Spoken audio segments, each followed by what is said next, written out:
Bismillahirrahmanirrahim. Assalamualaikum warahmatullahi wabarakatuh. Alhamdulillah, syukurillah, saya Dr. Catur Priambodo MKes, Direktur Rumah Sakit Aisyah Siti Fatimah Tulangan, ingin menyampaikan beberapa hal terkait dengan COVID-19 ini. Yang lagi marak ramai saat ini adalah terkait dengan disebut positif corona. Ya. Padahal hanya berdasarkan pemeriksaan rapid saja, rapid test saja. Bapak Ibu yang dirahmati Allah, rapid test itu hasilnya bukan positif atau negatif. Hasilnya adalah reaktif atau non-reaktif.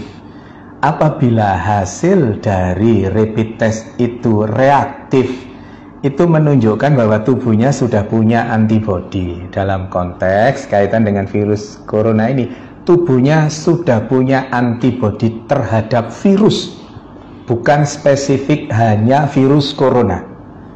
Maka yang disebut rapid test reaktif itu artinya tubuhnya sudah punya antibodi terhadap virus, semua virus, tidak selalu virus corona saja. Yang berikutnya, kalau non reaktif artinya tubuhnya tidak punya antibodi terhadap virus itu. Diasumsikan karena tidak punya virus, tidak punya antibodi, maka virus itu belum masuk ke dalam dirinya, atau sudah masuk tapi belum menunjukkan virulensi virus yang hebat sehingga membuat reaktif itu. Dalam konteks dalam konteks non reaktif, insya Allah itu tidak terlalu masalah. Tapi yang menjadi masalah adalah pada saat dikatakan reaktif, kemudian di luaran, begitu keluar reaktif, di luaran yang ada adalah bahwa yang bersangkutan positif corona. Nggak bisa. Positif tidaknya corona hanya bisa dilakukan pemeriksaan melalui pemeriksaan swab tenggorokan itu, atau PCR, polymerase chain reaction. PCR itu hanya pada saat ini hanya ada di pemerintahan, bisa di rumah sakit, bisa di Litbangkes dan seterusnya itu. Maka selama belum ada pemeriksaan PCR, jangan pernah mengatakan seseorang itu positif atau negatif virus corona. Karena apa? Karena efeknya sangat dahsyat.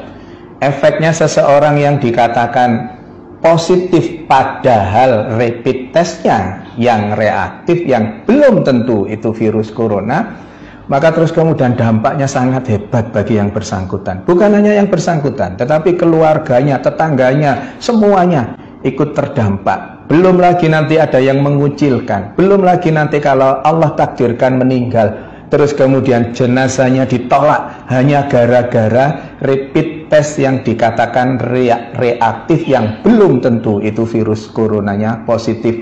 Karena positif tidaknya seseorang terkait dengan virus corona hanya bisa didapatkan melalui pemeriksaan swab tenggorokan atau PCR itu. Maka Bapak Ibu yang dirahmati Allah, jangan mudah-mudah mengatakan bahwa seseorang positif corona, karena pada kondisi pandemi COVID-19 ini hal itu sangat sensitif. Jaga diri kita untuk berkomentar berlebihan terkait dengan itu. Pengetahuannya, ilmunya adalah PCR adalah swab tenggorokan, adalah satu-satunya untuk saat ini, adalah satu-satunya yang bisa dijadikan pegangan untuk mengatakan seseorang itu positif atau negatif virus corona, bukan dengan rapid test. Saya kira itu, mohon kita berbesar hati untuk tidak terlalu berlebihan terkait dengan rapid test ini sehingga salah, dan yang menjadi korban adalah yang dikatakan rapid testnya sebenarnya reaktif tapi di luaran sana dikatakan positif virus corona. Semoga ada manfaatnya. Mohon maaf kalau ada sesuatu yang kurang berkenan. Nasrun minallah wa fatun qarib wa basirul mu'minin. Billahi taufiq wal hidayah. Wassalamualaikum warahmatullahi wabarakatuh.